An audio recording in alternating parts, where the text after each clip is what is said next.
The first thing you understand when you're dealing with stress is this, that you are not alone. You are not alone in this. I can tell you right now, I've been teaching 20 years, and the stories I have heard are only getting worse as the years get on. Teaching is getting harder and harder. And so the stress you're feeling, it is real. You got to acknowledge it. It is real. Don't downplay it. This is a lot of stuff going on in our classes right now, in our school system. And so the stress is real, and you have every right to feel stressed out. So just acknowledge it. Acknowledge that what you're going through is part of the human experience, and what you're going through is real, and you have every right to feel the way you're feeling. The second thing that's going to help you get through this time of stress is understanding that there are seasons in teaching. And here's what I mean by that. Just like you have seasons, you have a winter, fall, spring, summer, all those, and different things happen during those different seasons. There are different seasons in your teaching career. The first 5 years, I can guarantee you, the first 5 years of your teaching career are going to be some of the hardest years in your life professionally. They're just going to be. There's this huge learning curve that teachers have to go through just to get the skills, the knowledge, everything down. And it is so rough. It is so rough. So look, kind of think of, what's that phrase go? You can't see the forest through the trees. Take a step back. Just take a step back to see what season you are in your profession. And name it that. And understand there's different things that come along with different seasons. And just see where you're at. Get that better perspective. Now, it's not to say it's going to get rid of all the stress, but it gives you a better perspective of what you're going through and why you might be going through it. The next thing you got to do is take a step back even further and look at your life to see what season you're in your life. They always say, leave your work at work. Man, when you're teaching, that's hard. That's so hard. Leave your work at work. Because what you do in your classroom affects your life, and what happens in your life affects your classroom. No matter how much we try to detach from it, there's always a little part of that. And so you got to take a bigger perspective, not just where your season's at in your professional career, but where your season at is in your life. I can tell you, oh man, like I said, I've been teaching 20 years, and when my kids were little, when they were babies, that was the most exhausted I've ever have been in my life. And if I were to judge my whole life by what happened in that point of it, I would think I'd never get any sleep at all. And because I remember, middle of the night playing Barney, trying to put my daughter to sleep, and not even know where I was at. It was crazy. It was crazy. So take a step back and look at your life in a whole. What season are you in? Are you a new mom with a new baby? If you are, man, there are certain things that come along with that. If you're getting close to retirement, wherever you're at, just see where you're at in your life and that season. And that's going to give you that perspective. It's a new way of framing things, what you're looking for. You're looking to frame things differently. So that way, the problems you're going through right now, you see where they might fall in your big picture of your life. And by framing it in different ways, it actually changes your perspective and helps you deal with things better.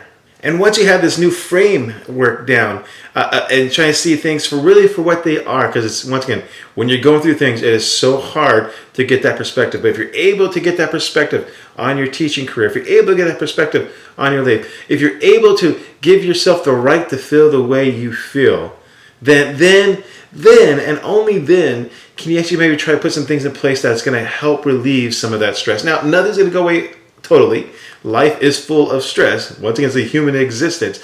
But we can do things at least to mitigate some of that stress and to help us deal with it better. And the best thing I have found out for me is creating systems, some sort of systems to help deal with that stress. For example, in your classroom, let's take a look at systems in your classroom. For my classroom, like I mentioned, my first 7 years were horrible teaching. They were just horrible teaching. And I was trying to figure things out. But by year 7, I finally had some good systems put in place. And so if you walk to my classroom now, you will see systems galore. You'll see systems for students walk in, and systems for students leaving, how to collect paper, how to do grading, how do students use a restroom, how do I do my notes, how do I do my discussion. There are systems for everything, because what those systems do is they help your class run properly is what they do. They help your class run properly. They are the dance moves you need in order to have that dance between you and your students in classroom management. Those systems in place free up a lot of emotional and mental power in your classroom.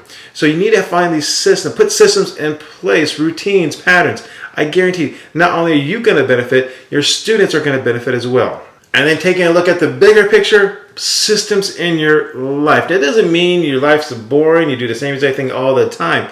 But you're going to find out that if you have certain patterns in your life, certain systems, certain things that are predictable in your life, it's going to relieve some of that stress going on. I'll give you an example. Previously, me and my wife were into running a lot. And so what I would do if I was going to run in the morning, I had a system put in place that the night before, I would put out my shoes, my socks, and my shirts, and my shorts, and all that stuff. Have it 100% ready to go. So that way, the first thing I woke up in the morning, I had a routine. And that routine was get up, put my clothes on, and run. Had a routine system put in place. This one might even sound kind of even more neurotic here, but for a while there, I was actually pulling out my clothes that I was going to wear for the week. So on Sunday, I would basically lay out my clothes for the week. I knew exactly what I was going to wear for the week. So that way, when my morning time came, I had a system put in place of what I was going to wear for the whole entire week. So I didn't have to think about it. And so the moments where you're running late for work and everything, the last thing you're trying to figure out is, oh my gosh, what am I going to wear? So small things like that definitely help my life out as far as the stress goes. And then you can look even bigger things, bigger routines, bigger patterns. Maybe it's date night with your spouse. Maybe it's as far as, kind of have a cutoff time for work, what time you're going to come to home every day. Whatever it is, try to create some systems or routines and patterns in your life. And by doing that, by that big framework of understanding where you're at in your seasons, by that big framework, trying to figure out where you're at in your professional career, by those frameworks, within that framework, create those systems in your classroom, create those routines for your life, and hopefully that'll release some of that stress. Please hit the subscribe button or click on one of the other links.